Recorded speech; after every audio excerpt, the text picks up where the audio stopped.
There are forces in life that guide us and orchestrate our destiny. Some may say this is a coincidence, but I know better. There are angels in America, and these are their stories. Welcome to the LHM Network.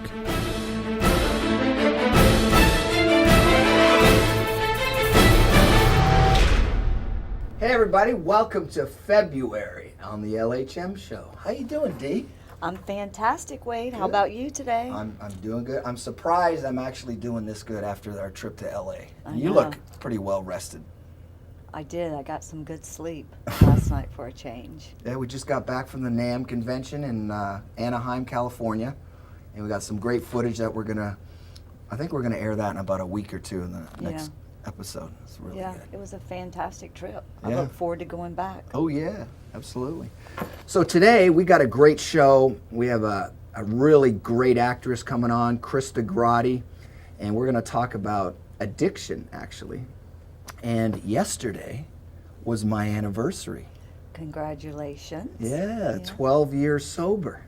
Although I some don't think people I could've- drive me to drink on a regular basis, but I don't think I could probably handle you when you were still drinking. No, I couldn't, no. I might have to Forget dig a it. hole somewhere and you'd end up in it. I could, yeah. I almost dug myself a hole, actually. Did you? Oh, yeah. Yeah. If you guys ever see that movie, Leaving Las Vegas with Nicolas Cage, okay? That's you? That's how bad it was getting. Wow. I mean, it was getting out of control. I mean, I was waking up, the Doors song, I woke up this morning, got myself a beer? Yeah. That was me. Breakfast of Champions. Every day. Every day. I'd wake up, I'd have the shakes, and it was horrible. Wow. And then, fast forward, here I am 12 years later, but I went through detox. I had grand mal seizures. I did, and then I figured it out. I said, I'm gonna go back to what I know the best, and that was music. Mm-hmm. So I wrote a record, I toured in England, I did it all sober, and I thought, if I can help myself with music, therapy, to get sober, I can help military guys, and that's how I started the Foundation Heartstrings for Heroes. Yeah, addiction is not a good thing. My father was an alcoholic, That's and right. he lost his life. So it's especially hard for the families that have to deal with My an poor mother. alcoholic or someone with a drug addiction. The families go through Oh, yeah. a lot dealing with it. So Yeah, and it's like, it's tough love. You don't know whether to help them because they don't help themselves. So you're like, I don't want to help somebody that's not helping themselves. You're kind of in that middle situation, but they're your family. So what do you do, it's hard. It's very My difficult. advice to everybody who's battling with addiction is basically go get detoxed first. Go to a detox. They'll figure out what you're depleted of, imbalance and all that, and then figure out a way to transition out of the alcohol or drugs or whatever, and use any kind. You got music, you got whatever you're into. Focus in on that. Drop the whole social life you were part of. Well, you've got to be around people that Are like-minded. are like-minded. They're not going to Support you. Yeah, not 'Cause going to drink and do drugs and just, you have to change your whole lifestyle. 190-degree turnaround. That's right, because and your true friends will stick with you. Right. It's the hang-arounds and the The party people. The acquaintances will say, "Oh, screw you! I'm out of here." Yeah. So just remember that your true friends will always stick by your side, and mine did. Yeah. You know? Well, you'll see who is really genuine Yeah. and who's not. I have a couple of friends right now that have, just got out of rehab and therapy, and a Yeah. couple of them have been sober, and I've got one that's going through some issues also right now. Yeah. So only thing you can do is be there for Right. people. Yeah, absolutely. Yeah. So we're coming right back with Krista Grotte. Stay tuned on the LHM Network. We'll see you in a minute.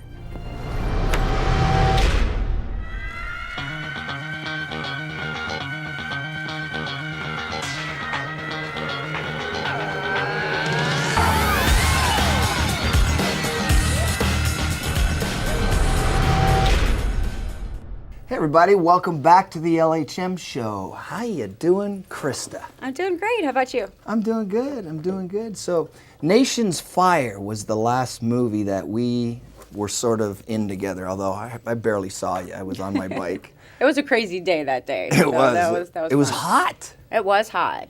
It was so hot. I think I almost passed out riding. It was I that- know. We did kind of a long run at 10 miles an hour there for a while. So. Yeah, you had the drones going. Yeah, that was great. That was awesome. Yeah. We had a lot of fun that day because we had such a great turnout, so much support from the Florida community, Florida biking community. It was an amazing day. So I'm really proud of that. Absolutely. Yeah, I got a call from Ron Galletti from Born to Ride magazine, and he's like, "What are you doing, man?" And I just got off the road or whatever. I said, "Not much." He goes, "You want to be in a movie?" I said, "Sure. What are we doing?" And he told me about the movie. But tell me a little bit, or tell everybody about who's in it. You got Bruce Dern. Mm-hmm. You've got Gil Bellows. And Chuck Liddell, too. Chuck Liddell. Chuck Liddell plays my husband Vito. Right. He's an inmate, of course. He makes the best inmate. Yeah. You know, he, Well, of he course, plays Chuck it Liddell. well. Yeah. So we also have two-time Oscar nominee Bruce Dern, which is pretty incredible, and he plays Pop Hop in the movie. Gil Bellows is well known for his role as Tommy in Shawshank Redemption. Right. So, and he's an Emmy winner as well. So it's nice to have that level of prestige in Technocentric's first production. So I'm really excited about that. And that's your production company. We're talking about that. Yeah. Technocentric. Technocentric. So your production company is the one that produced all of this. Yes, we produced it along with Hollywood Media Bridge. Okay. Hollywood Media Bridge consists of a good friend of ours, Philip Goldfine. He's an Oscar-winning producer, so very, very experienced in the movie industry. So that was great to partner with them in making this happen. And that was directed by Thomas Churchill? Yes, Tom directed it. Yeah. And I've worked with Tom for years, so we have this natural relationship going. We've worked together in so many projects over the last 10 years. Yeah. So, so it was pretty natural that Tom would write and direct this movie, and he killed it. Everybody did. It was like magic on set every single day. I'm dying to... And you don't get that a lot. So, Yeah. you know. That's true. Oh, Yeah. It gets crazy sometimes. Yeah, it really You does. got some stories, I'm sure. Yeah, we were blessed. So, the movie, when's the release? When's it coming out? Well, we're in negotiations now Yeah. with distributors and some very well-known production companies. So, so Looking at about April, maybe? we're or looking something? at about April. It'll be finished by April 1st, and then right there it'll be out. So, Awesome. yeah. Nation's Fire. Now, is there going to be like a website that people can go to get a clip of it, or do you have any promo clips of it? Yeah, we actually have to kind of be hush-hush now because Yeah. of the negotiating Okay. that we're doing. So we have some pretty heavy hitters making offers on this Awesome. movie. So we're really excited, and so we have to keep everything under wraps. I've got some stuff on my website and Technocentric website for behind-the-scenes images, and we do have a trailer made.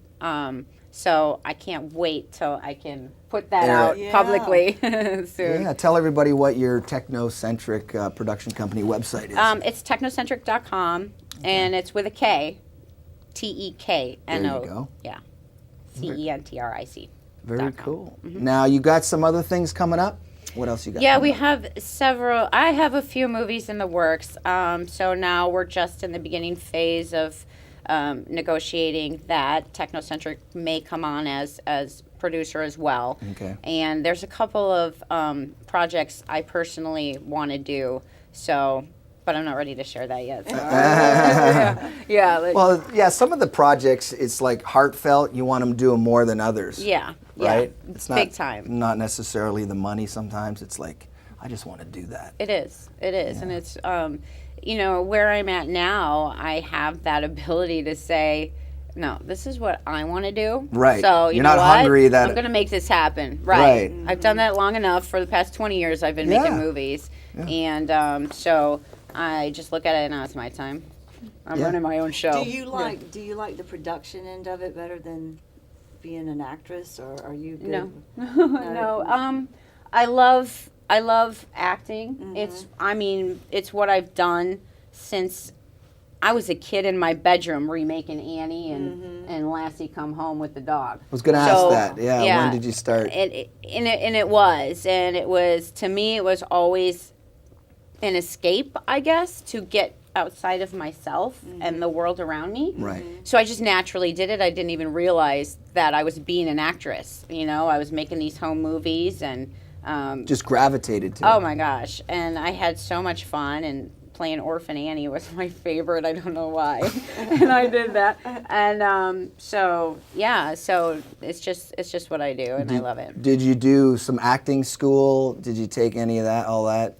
I did. Whole LA thing, or study under? When I had to prepare to play Gloria Nation and Nation's Fire, I knew now we're on a different level than the Right. independent films. Like there were higher expectations because Philip told me you are going to live, breathe, eat, That character. sleep. You are going to be that character. Right. Krista's gone. And I said, okay. And he recommended me to Howard Fine, who is an amazing teacher. That's method acting, coach. right? Isn't that method acting? What do they call that when you're living the role? It is, but that's what you're expected to do in any character that you play. Right. You have to breathe that character. Right. If you want to be convincing on screen, then you have to walk in their shoes, literally. Right. So that's what I did for my role of Gloria Nation, and I had to do, take an inventory of this person and how would she do her hair every morning that she woke up? Right. What would she tell her son? What are her hopes and dreams for her son? What are her wishes for herself? All those things. And Howard Fine is first of all, you need an industry referral to get into him. So I was really lucky to have that because he's Brad Pitt's acting coach, Hilary Swank. Wow. He worked with Justin Timberlake, the Blues Brothers. He's an amazing You must have got tons out of that. I did. That's And awesome. we had one-on-one sessions and went over, each line in that script. Yeah. How I'm going to react with certain dialogue or certain characters. And so it was a pretty amazing experience, and it really, really opened up my eyes to playing future roles and all the roles I do. And the role you are playing in this movie, you are the mother of your son died, and you help, what is it, a Marine? Well, my character, Gloria Nation, is a former Marine herself, and she gets a lot of her inspiration from her father, Pop, played by Bruce Stern, and Laureen Landon plays Mama, and Laureen, she's an amazing, brilliant actress as well.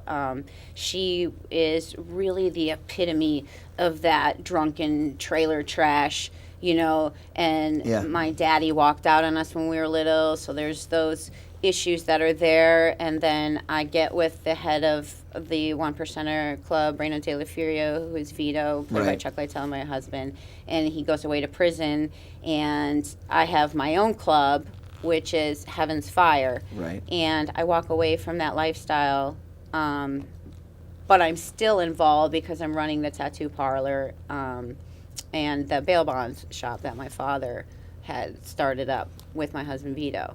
So it's kind of being stuck in that perpetual lifestyle of struggle and, being a single mom, running these two businesses, and just completely drained and dealing with a husband who's not supportive, and the club is taking a portion of my my money, and so then tragedy strikes. Yeah, and your son gets killed in the movie. And he's played by Wyatt Walter. He's an amazing little young man, amazing actor, and oh God, he was just such a natural. And so yeah, it's in a very intense story, and it's not the norm for your biker movies. There's a lot of depth, there's a lot of emotion involved, there's a lot of action, insanity, all those things are there, but at the end of the day, this is about family. Yeah. Whether it's blood or not, it's about the bond that resides within the biking community and the support and the. Which is a lot of support. The It biker is a lot of community, support. especially It in this is. state of Florida. Yeah. Amongst there's there's the chaos and the perceived notion of all oh, they're so dangerous and da da da. Right. But these people have more heart than You're showing the most- come together yeah. side of Yeah. the family Who side. came up with the storyline? I mean, is this a book that's been written, or is it just? No, Tom is a wonderful writer, and him, myself, and Ron Galletti, we were actually at the 20th anniversary party Yeah. for Born to Ride, and so we were having a conversation because Ronnie and I had been talking for years, and I worked hosting shows with Crave and Moorhead for years, Right. with Born to Ride, and we'd always talked about doing some sort of a biker movie, Yeah. and so we just decided that day, let's do this. And from there, it was like, okay, so now we're going to need the funding. What are we going to do? Yeah. Right. So we went to do that. And then that's when it came about that, you know what, Technocentric will take this on and let's see where we go. Coming up, Krista and I are going to talk about addiction and how she beat it. Stick around.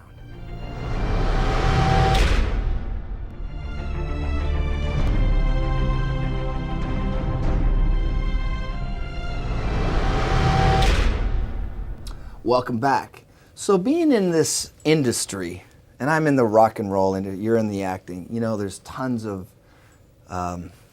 things. Absolutely. You got substances and craziness. And so my story, actually yesterday was my 12-year anniversary. Congratulations. So thank you. And you have, what, 7 years? I have 7 years. It'll be 8 in June. Wow! Congratulations Thank to you. you. Thank And that's you. so hard in our industry It really is. because of the pressure you're under and being on stage, whatever.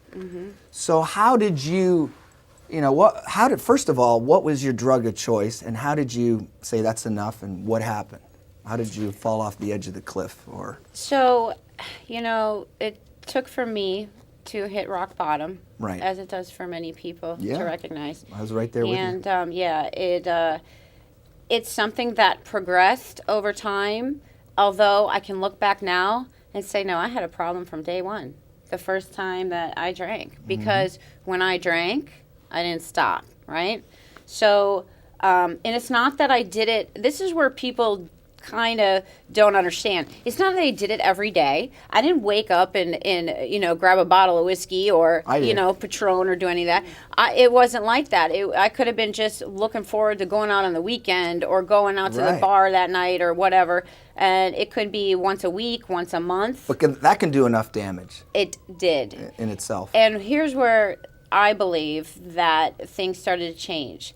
The nights that you go out and you party and you're hanging out and you get this superficial high of rock star, woo, whatever out there, but everybody loves me, everybody wants me, hey, Yeah. and it's so stupid because really people just think, oh, you're easy or you're whatever, you know what I mean? Yeah. And all of a sudden that thinking starts to lapse over into your everyday life. That delusional thinking that you have in that party mentality.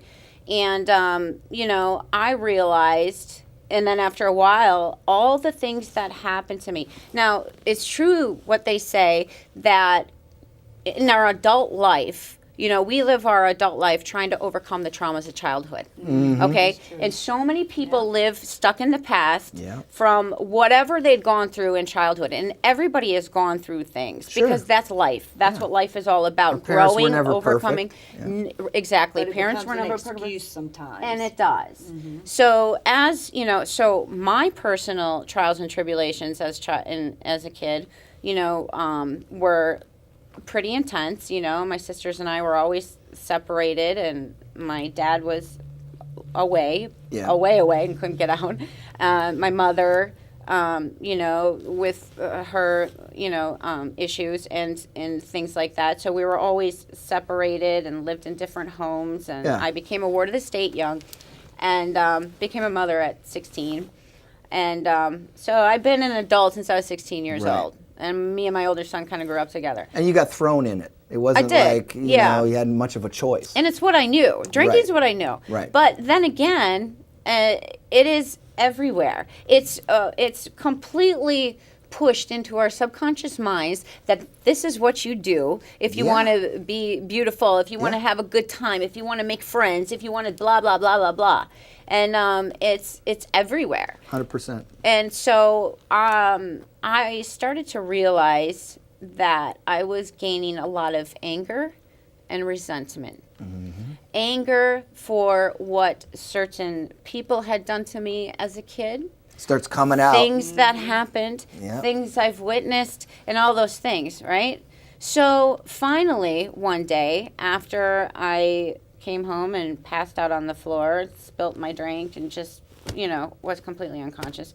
And when I woke up, and I said to myself, oh my God, I'm becoming everybody I hate. I'm becoming the very monster that the monsters that I said I would never be. I'm becoming that. So that's when I said, because I would fight, I would get arrested. I was freaking nuts. And if there's a 1%er club that's saying, keep an eye on Krista, because we don't know what she's going to do tonight. If you know if that's happening, then, okay, there must be a little bit of a problem. Yeah. And it took me a long time, and ironically, it was few of those guys who said, listen, I think you should look into, getting sober. That's awesome. I think you should look into AA or whatever. And I was like, oh, are you kidding me? Yeah. No. And The mentality. It was. I don't want to. it was. And I'm like, oh my God, I can't miss out on all this. The fun we have at the bar and this and that. So now, I ended up basically losing everything and literally hit rock bottom because of my drinking. And so once that happened, I picked myself up off the floor and I said, this is it, I'm done. Yeah. Because I have to be a role model for my kids. Absolutely. I have to, I have to completely change. I don't want them to end up like this, and I don't want them to hate their mother like I did hate people in my life for what they did to me, or I don't want them to feel, neglected in any way, So I decided to start AA, and when I did, and I walked in, the first day I walked in, and I was like, oh my God, this is like a cult. Like, what is this? What, everybody's so damn happy. Yeah. I'm like, is this for real? Yeah. Like, what are you guys smiling about? I just lost everything I'm thinking. Like, all these things. And it's all me. Because everybody who, it's always a freaking pity party. Right. Hearing these people. And I hear people now, I only do this once in a while. I only take this and that. But I can see the anxieties that develop. I can see, and that was another thing. So I had to start taking Xanax because I was getting horrible panic attacks. But it's obviously because my body was just malfunctioning from all the drinking that I was doing. So Bingo. it became this vicious cycle. Bingo. And I didn't even realize that. I had no clue. And I'm like, no. One time I went to the emergency room, doctor said, well, I had been up for like 3 days drinking at that point, and he's like, well, maybe you should quit drinking. And I was like, you know what? And I ripped the not an option. thing out of my, Not I an was like, option. and I called my mom. It's like, can you believe this mofo told me to quit drinking? I was like, what is he thinking? And then she started singing, I think you better go to rehab, Amy Winehouse song. Yeah. And I was like, Mom. So anyways, once I went into AA, and everybody, like, it was so strange because there's this group of people who actually unconditionally cared. Right. They said, I don't care what you've done. I don't care. Come back tomorrow. Yeah. Just promise you'll come back tomorrow. And the first meeting I went to was an all-women's meeting, and I was in there, and I'm listening to these stories, and I'm going, oh, my God, I can relate to you. I can relate to you. I'm thinking, everybody who spoke, and every time you walk into those rooms and listen to people speak, it's as if God, that miraculous source, whatever you want to call it, had sent you in there because you hear what you needed to hear. And this is the only disease that you can literally talk your way out of. No matter how far in the woods you are, Exactly. they say it's only 12 steps out. And there is so much truth to that. Yeah. In the beginning, I said, God, I don't believe in any kind of, are you guys kidding me? There is no God. There is no, and you know what? I realized that was my absolute problem. And whatever your God means to you, It can be anything you want, but you have to know that there's that power that resides within you that is greater than yourself. Right. That helps you get to that point where I can do anything, I can be anything, I can accomplish anything. You know, I have this source in me, and that gives you that confidence. Right. So every morning I woke up, I did what they said.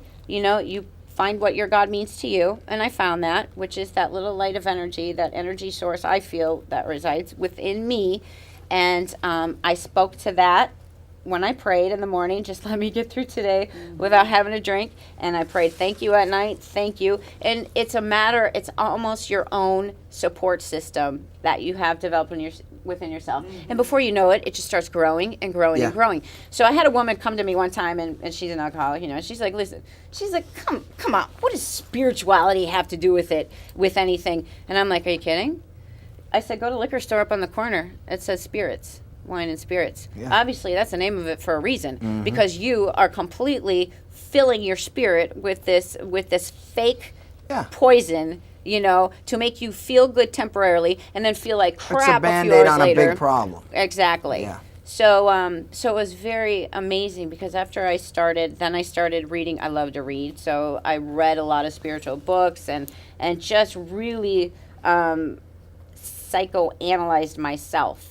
And I got rid of all that negative inventory that I had, where all the hates and the anger and the resentment. Now, I still got a temper, I ain't gonna lie. Did but you go to therapy, though, to deal with whatever issues that may have affected you that caused the drinking? Or I didn't feel that.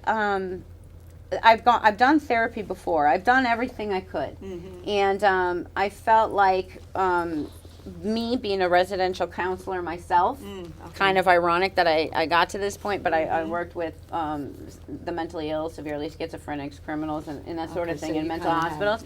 And I recognize that too, Yeah. that this is just a never-ending cycle, Right. all right? This is a revolving door with these patients that are coming back. So what are we doing wrong when we're just sitting and talking to them and medicating them, which is the same thing my doctor ended up doing with me. So what I said was, you know what, maybe I'm not mentally ill. Maybe there's nothing wrong with me. Exactly. Maybe it's just the fact that, you know, I'm self-medicating the pain I have, the childhood trauma that I'm living my adult life trying to overcome. So today, you know, my life is completely changed. Before, I couldn't get on an airplane. Anxiety was too much because I had no Me too. higher source that I, you know, counted on. I tried to play God in my own world, and that just does not work because I can't control people, places, and things, and I understand that, and I Right. accept that now. Right. So now, you know, I'm not only flying in airplanes, I am flying the airplane. You know what I mean? Yeah. So now I'll get up in a little Cessna and I will steer that thing, Yeah. or, you know, speak with I air was the traffic same, control. yeah. I don't care. And to me, I have that confidence now. Right. And one amazing thing that happened was, you know, I remember, and I had gone to bars, you know, being sober or whatever, and people completely treat me differently than they had before. Now, before, there'd be just flocks of guys all around, and then you think, oh my God, like, I must be really pretty, or I must be. Bull crap. yeah. No, they sense that Confidence. lack of confidence lack of in confidence, you, yeah. and they sense that, all right, I can get this broad. I'm Mm-hmm. gonna get this broad home. I can get this broad home. That's where it is. Predatory kind of, Absolutely. yeah. Now I walk into a bar, it's pure respect. Right. And I noticed that difference. You think I ever want to go back to that? Right. You know, broken, weak, spiritually weak, Yeah. mentally weak. Well, if you person? demand respect, and respect's my favorite saying about respect is, if you don't respect your health, you don't have it. Right. You don't respect money, you don't have it. That's right. You don't respect your friends or your family, you don't have them. That's right. So it's all about respect. And it is. And another good point is that whatever you focus on grows, right? Yep. So if I'm focused on all the negativity, all my pain, That's the all my secret. anger, all my resentment, it's going to grow. That's and the that secret. prep grew. Then all of a sudden in your daily life, without a drink or without doing a rail of Coke or without doing Xanax or whatever it is, then your daily life, that spills over, and all that anger that you think about and resentment you think about is going to be day to day. Soon you're treating people like crap. Soon you're treating yourself like crap. Soon you're missing out on opportunities. Soon you feel like you're not worthy of anything. So now that's why that's all changed, okay? And now, I'm running my own business. I am, making money. Yeah. I feel completely successful. Well, you're focused. Right. You're focused on and the that's good it. and the money. Well, you feel good about We're- yourself now, too. So. We're going to be right back with a little bit more of Krista Grotte and addiction and how she beat it.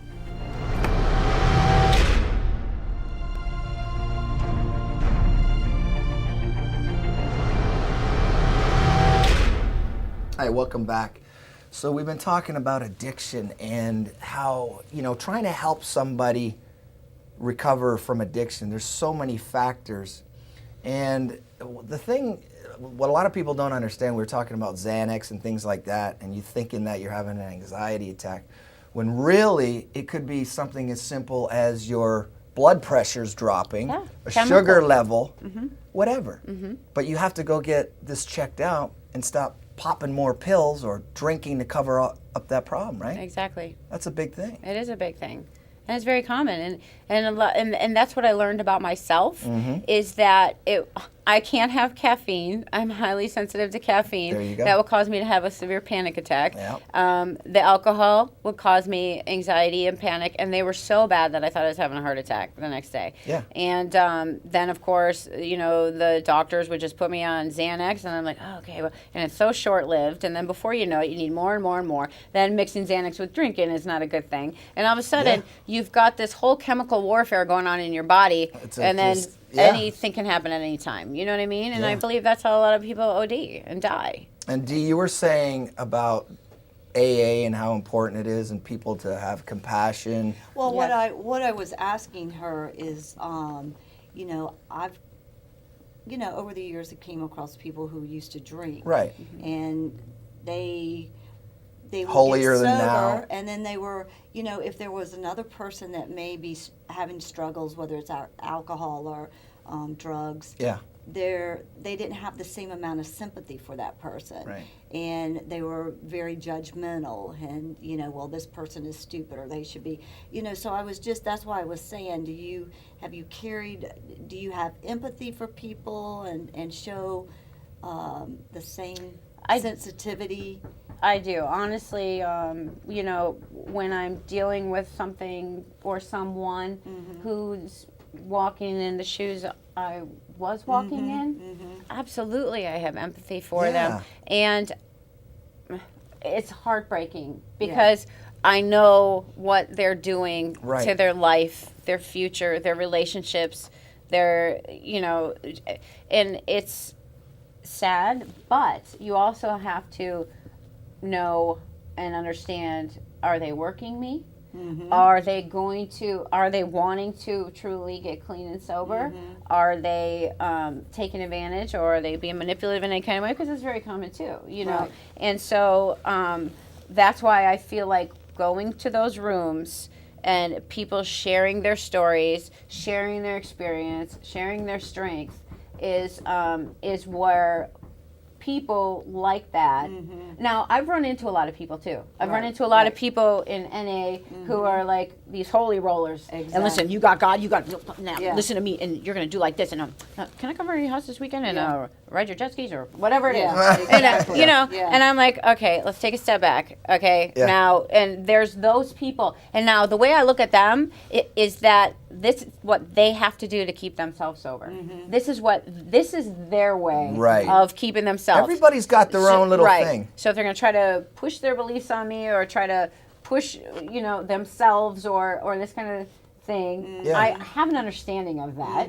And I just don't go out of my way for them. Right. And I'm Yeah. not going to. Right. Yeah. You Well, know. I think you can, like with my father, from the time I was a little girl, he was an alcoholic. He was very successful, but there was also that side of him that would give the shirt off his back. Right. But once he drank, it was like not good.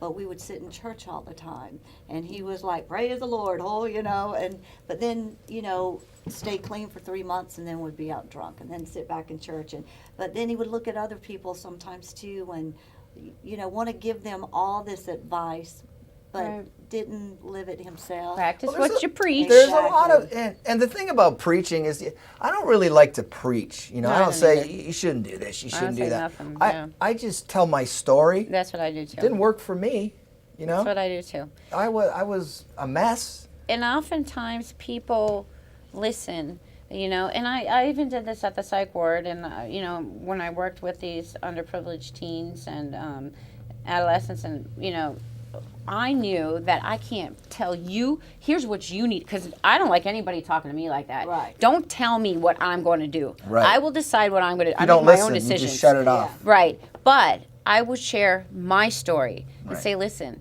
you know what? When I was your age, Yeah. I was on the streets, okay? This is what I went through. This is where I went what I wrong. experienced. Yeah. But you can turn it around. Those days are gone. Let's Mm-hmm. focus on today or tomorrow. What can you do today to take a step toward what your passions are, what your dreams are? What do you love, you Right. know? And sharing your story is the best way to get people to open up themselves. Well, you're humble. Absolutely. And people relate to being humble as opposed to coming across in a, in the other. And people other will way. listen to people that have been through it. Yes. And not just somebody Right. that's, it's like going to see a fitness coach and he's fat and going, oh, I'm going to get you in shape. Right. And you look at him Right. like, Right, what? right. You know? Or a hairstylist with a bowl cut. Yeah. I'm not letting you Yeah. touch my hair. Yeah. What are you doing? So, yeah. Exactly. Totally. But I know, there's a fine line between helping people and, they have to want it. And they have to want it. prove that Right. they want it. And, I'm going through my own issues that I've gone through with my son. And I've already even talked to him about this. He's like, no, you can share. And, it's been a struggle, but my son experienced the most horrific thing. I took his friend in a few years ago, and, he passed away in our home. Wow. And Wow. Heroin, right? it was a battle. Yeah. And I begged him, can we, let's go to NA. I thought I could save him, Mm-hmm. and I thought, I can do this. I can, truth is, I'm powerless. Yeah. I can't do a damn thing for anybody. Right. You got to do it. You- You got to take the And step. that's what Dee gets mad at me sometimes because she says, you have no compassion for other people. I said, no, that's not how it works. I feel sorry for everybody. I will help. I will lay down the first steps to help somebody. But when I see or feel like I'm getting taken in for a ride, That's or right. I'm like, Well, That's right. I see- different. I see the game. understand. You know what I'm saying? I understand all But of that. I'm all for giving everybody support, and if they want to help themselves, I'm right beside them. Absolutely. and Same help. here. And that's the way it should be. Yeah.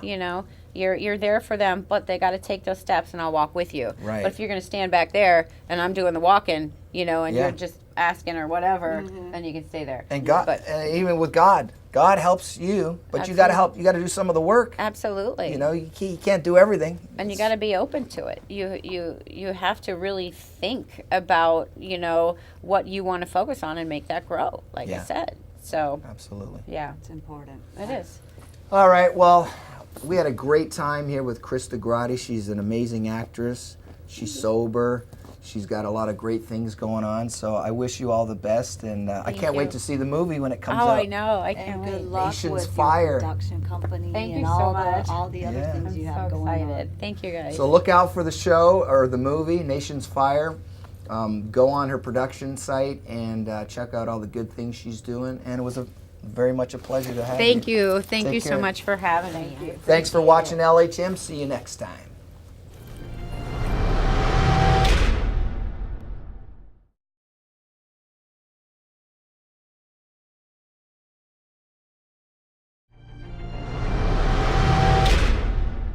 Well, thanks for watching this week on the LHM show. Krista was amazing. Amazing. What a Strong woman. great woman, and her story is very inspirational. Very. Yeah, absolutely. And you know, if anybody's having trouble out there with addiction, go to recovery.org and they'll help guide you through all those, situations that you're stuck in, whether it's alcohol or any other kind of drug. And, it's just one of those things that you got to take on yourself. And, Well, she is the prime example of what you can do with your life. yeah. You can lose everything, Mhm. and as long as you have that strength and that willpower to want to do better for your life, she's an example of what you can do with it. Yeah, and So- what we were talking about is now that she's been sober 7 years, I've been sober 12 years. A guy told me when I was drinking, one's too many and too many's not enough. And that strikes home to me today, that one drink can trigger us both, I mean, Right. she's smart enough to know that one drink will set her back all this time. She'll lose everything. Same with me, Yeah, that one drink will be that end game. I'd So- give you one of these. Yeah, she give me a couple of those. But and the other thing is that when you're an alcoholic, okay, there's help, and it's not just you're not a bad person. You're a good person. It's inside. a disease. It's a disease, Mm-hmm. and you do have to be sympathetic of other people. Yeah. You really do. You do. So remember, if you're not doing anything good out there, Then you're part of the problem. see you next time on LHM.